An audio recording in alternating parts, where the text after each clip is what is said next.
Hey guys, so I am currently at my sister's. There's no really good place to film in this apartment, so I'm just gonna do it here. I also don't have a tripod, so I'm gonna hold the camera. It'll probably be shaky. But anyway, I'm going to do the Hamilton book tag, which is a tag that was started on YouTube, but I actually found it through a blog. Eve from the blog Twist on the Tail did it, and that is how I discovered the tag. I will put a link to her blog post and also the original YouTube video in the description, but I love Hamilton. I don't think I've really talked about it that much in a video, but I've been obsessed with Hamilton for a while now, so I had to do this. Also, this probably goes without saying because I'm at my sister's house, but I will not have any of these books to show you. I do have some books with me, but none that are my answers for this tag. This question is, the room where it happens, a book world you would put yourself in. Harry Potter is the obvious answer for this question. I know it's such a cliche answer.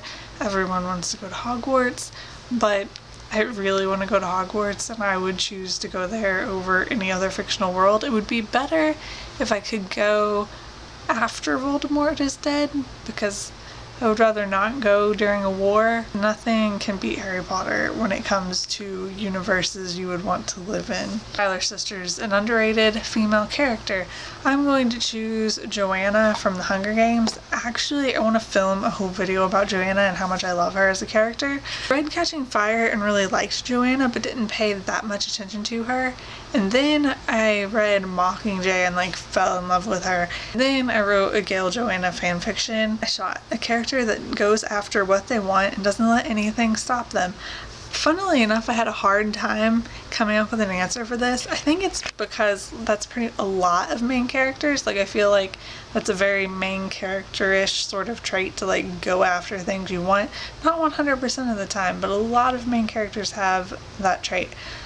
However, I chose Rory from the Shades of London series by Maureen Johnson. Trying to think of characters that fit that description. I feel like Rory is a very headstrong person, always doing whatever she wants, even if it's a bad idea and other people think it's a bad idea and stuff. So stay alive, a character you wish was still alive. I made a video recently about my 2 least favorite Harry Potter deaths. Spoiler alert for the Harry Potter series, but it's Remus and Tonks. To say the 2 of them, I can't really choose one. I'm still so upset that they died, and I still don't fully understand why it was necessary. There's also a death in the War of Princess series by A.R. Ivanovich, which I read recently.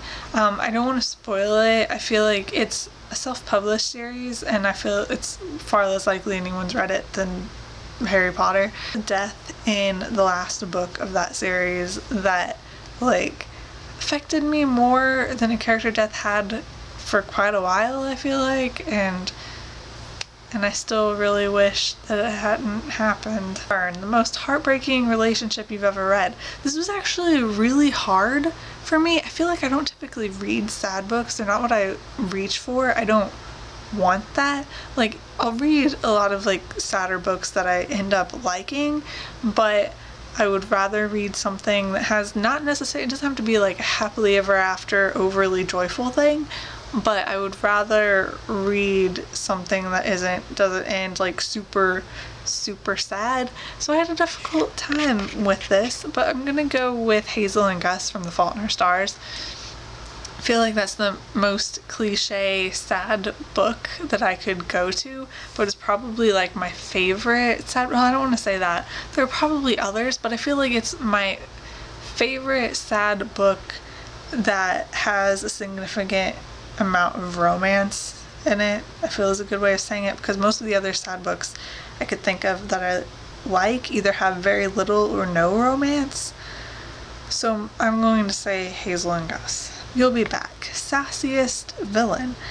The very interesting thing about this, I had a difficult time with this one too, because every sassy villain that was occurring to me were either TV or film characters, and I was really struggling to come up with a book villain, because I feel like in my experience at least, most of the villains in things I read aren't really what I would consider sassy. And the one answer I got is kind of spoilery because you don't know that you spend a significant amount of the series not sure whether or not they're actually a villain. So I don't want to say anything and ruin it, and actually they end up not being a villain in the end, so it's not even really an answer to the question. I can think of a few, but all of them wind up good in the end, which is an interesting topic. Like, all of the sassy villains I'm able to think of end up good in the end instead of staying like evil or whatever. The Reynolds Pamphlet, a book with a twist that you didn't see coming. Read The Cuckoo's Calling by Robert Galbraith or J.K. Rowling